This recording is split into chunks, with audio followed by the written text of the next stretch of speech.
Salam.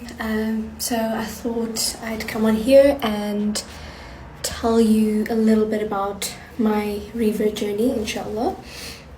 So one thing to note is that I was born and raised Christian. I was a Methodist Christian, and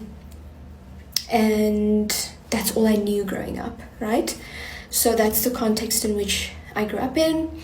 But ever since I was a child, I was very interested in religious studies. So I studied a lot of what the Christians call Old Testament and what the Jews call the Torah.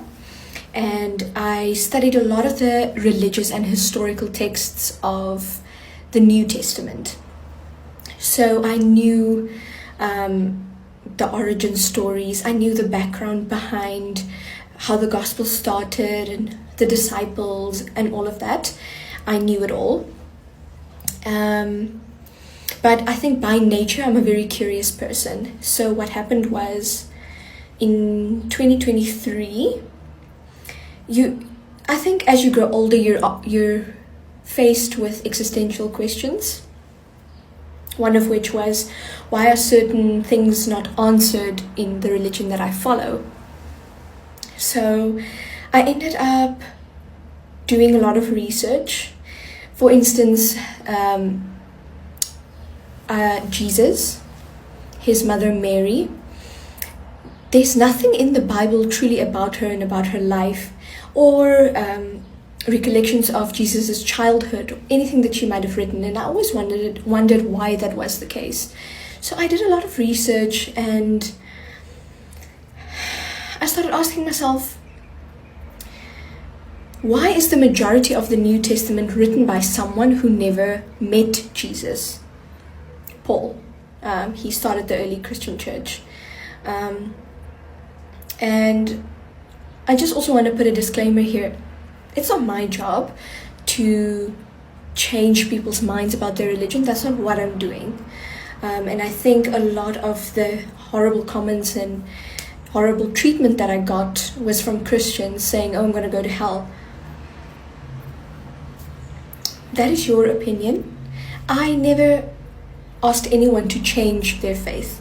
I'm telling people why I changed mine and why it made sense for me. So just put in a clarification there. Anyway, I started doing research,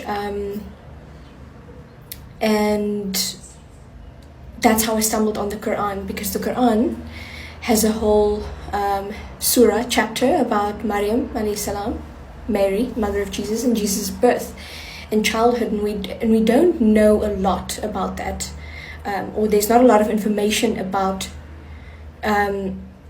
what Mary was like before Jesus came in the picture.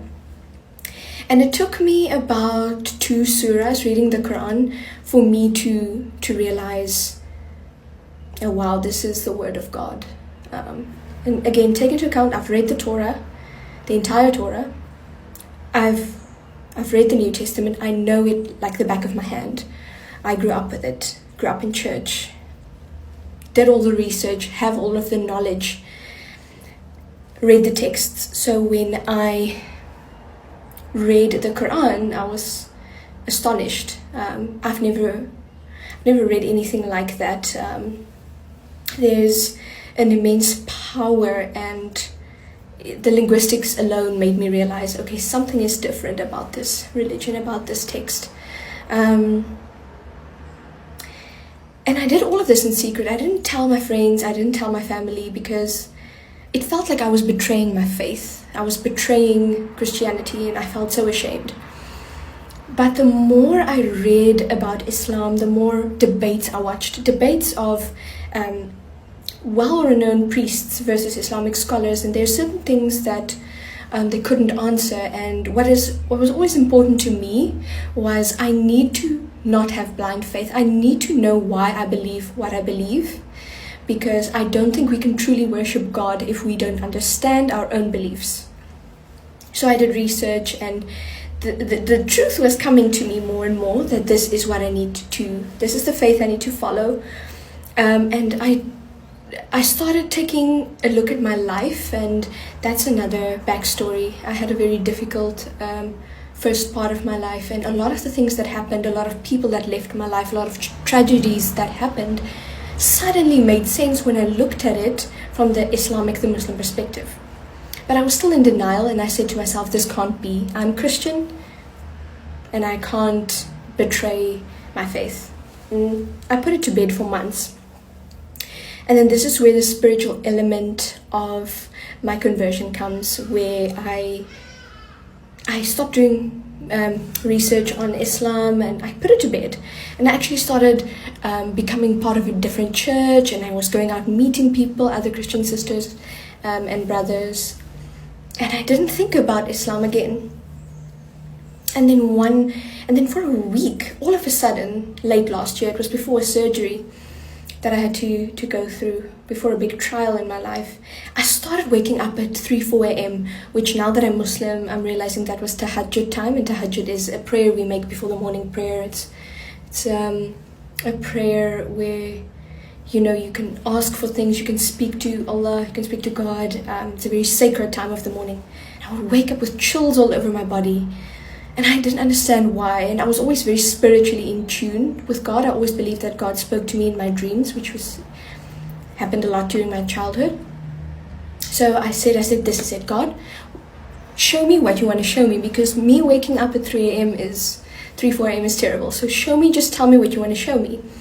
And then the next evening I dreamt of it. It looked like the end times. And in the dream, my father came to me, and he ran to me, and he held my mom's hand, and he held my hand in the dream, and he gave me a Qur'an, subhanAllah. He gave me a Qur'an, and he said to me, you need to believe in this. Believe in this book, you need to believe in it. And I woke up with chills all over my body, and I was like, what just happened? Never seen Jesus, Isa alayhi salam, in a dream. I've never seen the Bible in a dream. And this is the first extremely vivid dream that I got. And I woke up and I was so frightened and so confused. I did not understand why I was seeing this dream, because I was like, I'm Christian. Why am I getting this dream? And I put it to bed, but I couldn't shake it. I couldn't shake the feeling of the dream. And then the night after, I dreamed I was in hijab. And I woke up and I was like, what is this about? And I prayed and I said, God, if this is what you want for me, make it easy for me. Because I'm scared. I don't know what to do. I don't have Muslim family. I'm going to get judged. They're going to be angry at me. I'm probably going to lose some friends. And I was right. But that's a video for another time. And Allah answered my du'as, my prayers. And I think 3 weeks after praying that, I met a wonderful Muslim revert TikToker, Jess, who she arranged this beautiful shahada for me, a testimony of faith. And I took my shahada after doing research for almost 2 years. And I remember being at the mosque and I cried so much, and there were over 100 women that came and watched me take my shahada, my declaration of faith, and they hugged me and they prayed for me. And just Allah made the journey so easy for me to become a revert. Not to say there weren't any difficulties or trials, it was very difficult after, but there was no doubt left in my mind that that was Allah, that was God, that opened up the door. And the moment I made that prayer, that dua, and I said, Allah, make it easy for me if this is what you want for me, and everything fell into place within a few weeks. And the woman who didn't know me from a bar of soap is now one of my closest friends, subhanAllah. If you want a bit more depth to my story, or about my history, or about my entire story, you can comment and let me know. But that's my story in a nutshell. My beloved brothers and sisters, when giving dawah to Christians, one of the best ways to begin with the similarities between Islam and Christianity. Both faiths teach belief in one God, love, compassion, and righteousness. In the Qur'an, Allah tells us to speak to the people of the book, meaning Jews and Christians, in a kind and respectful way. Say, O people of the book, come to a word that is equitable between us and you, that we will not worship except Allah. Starting with what we share builds respect and opens hearts for deeper understanding. You can remind them that Maryam, is highly honored in Islam, even more than in many Christian traditions. She has an entire chapter named after her in the Qur'an, Surah Maryam, and is described as pure, chosen, and devoted to Allah.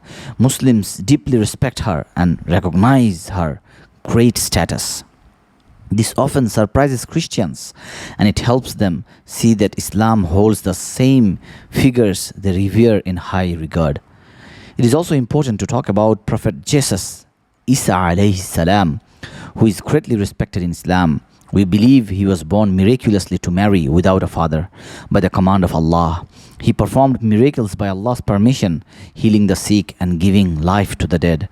Muslims love Jesus as one of the greatest prophets, but we worship only Allah who sent him.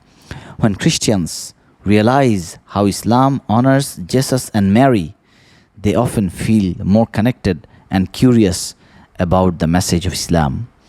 When giving dawah, always speak with kindness, wisdom, and humility. Don't argue. Instead, share the truth with love and respect. Let them see your good manners and sincerity.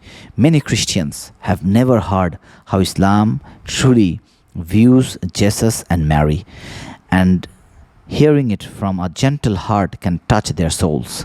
You never know whose heart Allah will open through your words, so give da'wah with love and leave the rest to Him.